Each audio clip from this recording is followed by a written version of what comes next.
Hello everyone, welcome back to my YouTube channel. Guys, Delhi police की preparation को आपकी boost करने के लिए मैं वीडियोस को रिकॉर्ड करती हूँ, जिसमें कि मेरा टारगेट ये रहेगा कि ऑलमोस्ट मैं सारे सब्जेक्ट्स की आपको ऐसे रिवीजन करवा पाऊँ शॉर्ट नोटिस पे। लेकिन अगर ज़्यादा भी नहीं हुआ ना तो साइंस वाले कंसेप्ट में तीनों सब्जेक्ट्स फिज़िक्स, केमिस्ट्री और बायो में आपके कंप्लीट करवा दूँगी आपके एग्ज़ाम से पहले। अभी हम लोगों ने स्टार्टिंग फ़िज़िक्स से करी है, तो ये फ़िज़िक्स के ही टॉपिक्स रैंडमली चल रहे हैं। आप चैनल की प्लेलिस्ट में भी जाके देख सकते हैं। दिल्ली पुलिस 2023 के नाम से मैंने प्लेलिस्ट क्रिएट करी हुई है, जिसमें कि आपको इससे रिलेटेड सारी वीडियोस मिल जाएंगी, जहाँ पे मैं हर एक पर्टिकुलर टॉपिक का एक फ़ास्ट रिवीजन आपको करवा रही हूँ। सो आज हमारा फ़िज़िक्स का एक नेक्स्ट टॉपिक है, जिसे कि हम ग्रेविटेशन कहते हैं, गुरुत्वाकर्षण। आप लोगों ने डेफिनेटली ये वर्ड सुना होगा। अब एक कॉमन सी चीज़ है जो मैंने पहले वाले पार्ट में वीडियो में आपको समझाई थी, लेकिन अगर आप इस वीडियो को फर्स्ट टाइम देख रहे हैं तो मैं आपके लिए एक चीज़ को दोबारा से रिपीट कर देती हूँ। जैसे मान लीजिए आपको कोई भी चीज़ ग्राउंड फ्लोर से टॉप मोस्ट फ्लोर पे लाइक फोर्थ या फिफ्थ फ्लोर पे आपको पहुँचानी है, तो वहाँ तक उस चीज़ को फेंकने में आपके एफ़र्ट्स बहुत ज़्यादा लगते हैं।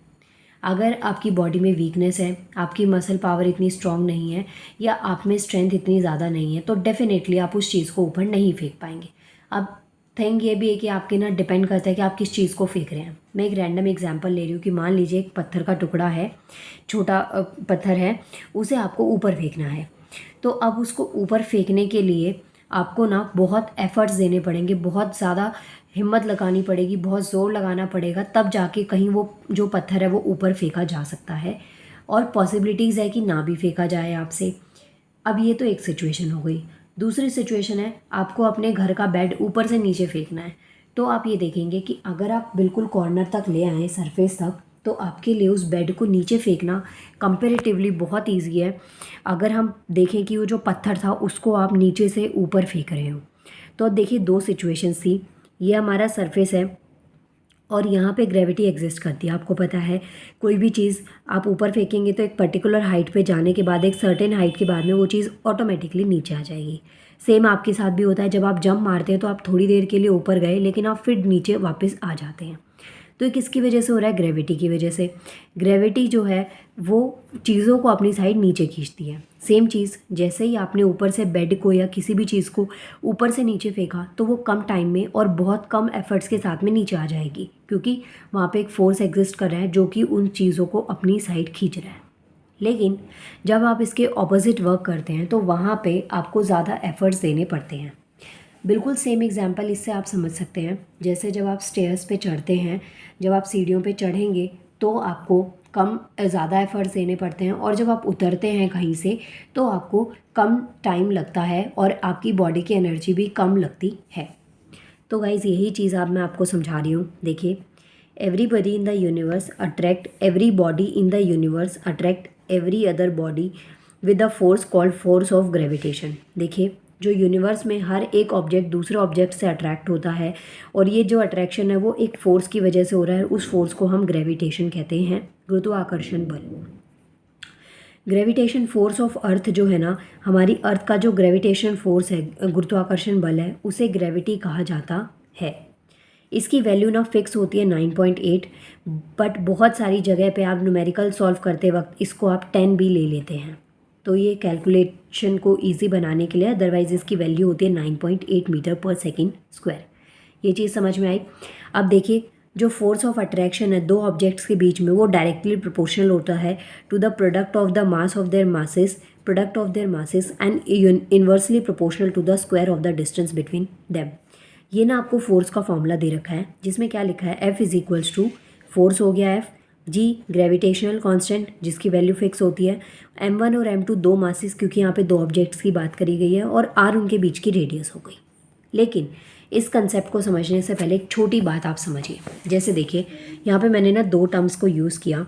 एक मैंने बोला कि ग्रेविटी इन्वर्सली प्रोपोर्शनल हो गया, और एक टर्म होती है हमारी डायरेक्टली प्रोपोर्शनल। जैसे ये देखिए, एक मैंने ये लिखा और एक चीज़ मैंने ये लिखी।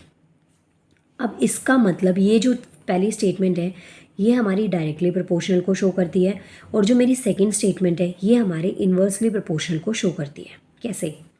अब पहली सिचुएशन में देखिए, अगर फोर्स बढ़ता है तो मास भी जो है ये दोनों आपस में एक दूसरे पे डिपेंड करते हैं। मान लीजिए आपको किसी बड़े ऑब्जेक्ट को धक्का मारना है, तो ऑब्वियसली आपकी जो एनर्जी, आपका जो बल है, फोर्स है, वो ज़्यादा अप्लाई करना पड़ेगा। अगर ऑब्जेक्ट छोटा है तो उस पर फोर्स भी आप कम अप्लाई करेंगे। ये चीज़ होती है डायरेक्टली प्रोपोर्शनल में कि एक चीज़ कम तो दूसरी चीज़ भी कम, अगर एक चीज़ ज़्यादा होगी तो दूसरी चीज़ भी ज़्यादा होगी। मतलब जो भी इफेक्ट पड़ेगा, पॉजिटिव चाहे नेगेटिव, वो दोनों पे इक्वली पड़ेगा। वहीं बात करते हैं इन्वर्सली प्रोपोर्शनल की। ये चीज़ हमारी ऑपोजिट होती है। अगर यहाँ पे फोर्स ज़्यादा है तो रेडियस वाला फैक्टर कम हो जाएगा, ये ज़्यादा है तो ये फैक्टर क्या हो जाएगा, कम हो जाएगा। ये चीज़ आपको ध्यान रखनी है। यही फॉर्मूला आपको यहाँ पे दे रखा है और इस फॉर्मूले को याद रख लीजिएगा। इसके अलावा जो इसमें वैल्यू जी है वो आपको यहाँ पे दे दी मैंने, ये देखिए लिखी हुई है जी वैल्यू। इसे न्यूटन्स लॉ ऑफ ग्रेविटेशन भी कहा जाता है। और जो जी है वो यूनिवर्सल कांस्टेंट है, इसकी वैल्यू फिक्स होती है। कई बार आपसे एग्जाम में ऐसा भी हो सकता है कि इसकी वैल्यू डायरेक्ट पूछ ली जाए कि कैपिटल जी की वैल्यू क्या होगी। आई होप आपको यहाँ तक ये बात समझ में आ गई होगी। इसके बाद में देखिए यहाँ पे गाइस हमारे पास दो टर्म्स हैं। पहले तो मैंने बोला ग्रेविटेशनल फोर्स और दूसरा मैंने बोला ग्रेविटी वर्ड।